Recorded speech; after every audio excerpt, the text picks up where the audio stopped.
अस्सलाम वालेकुम दोस्तों, मैं आपकी खिदमत में हाजिर मोहम्मद सत्तार बाकर अपने यूट्यूब चैनल असर वजूद बात हूँ।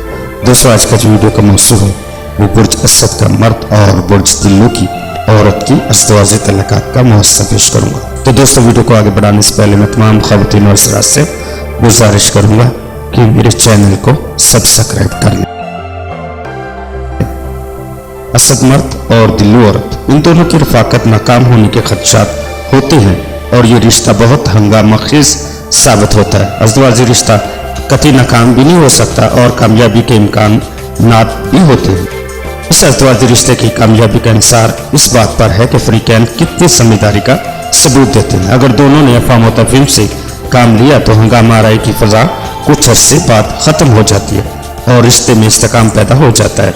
असद मर्द पुरजोश और जज्बाती और हुक्म चलाने वाला होता है, लेकिन उसके साथ ही फ़याज़ दिल और खैरख्वाह भी होता है। इसके मुकाबले में दिल्लू औरत ठंडे मिजाज की होती है, अकल से काम लेती है और दिखावे और नमूदो नुमाइश का उसको ज़्यादा शौक नहीं होता। वो मिलने जुलने और तल्लुकात बढ़ाने की आदी होती है, लेकिन जहाँ तक अखराजात का तल्लुक है वो भी असद मर्द की तरफ फजूल खर्च होती है। इसके अलावा एक असद मर्द अपनी तारीफ और खुशामद से खुश होता है और ये बात कि बीवी उसको जा और बेजा खुशामद से खुश रखे।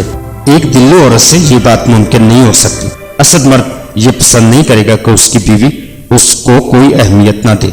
वो रवायत पसंद भी है और जबकि दिल्लू औरत उसके बिल्कुल बरखिलाफ है। उसके अलावा दिल्लू औरत की मुनफरद हुस्न तकल्लुम से असद मर्द हैरत का शिकार हो जाता है, लेकिन वो अपनी शहाना मिजाज के बायस अपनी दिली कैफियत का इजहार नहीं करता और यही ज़ाहिर करता है कि जैसे उसने इसके तकल्लुम का कोई नोटिस नहीं लिया। लेकिन हकीकत यह कि असद मर्द दिल्लू औरत से फौरन मुतासर हो जाता है और इस हद तक कि उसकी हर बात मानने पर आमादा हो जाता है। असद मर्द घर को अहमियत देता है, जबकि दिल्लू औरत की मिसाल उस शख्स की मानत है जो कहता है कि सारे जहां का दर्द हमारे जिगर में है। तो दोस्तों, अपना बहुत सारा ख्याल रखिएगा और अपने प्यारों का भी ख्याल रखिएगा और मुझे अपनी दुआओं में याद रखिएगा। अल्लाह हाफिज़, फ़ी अमानिल्लाह।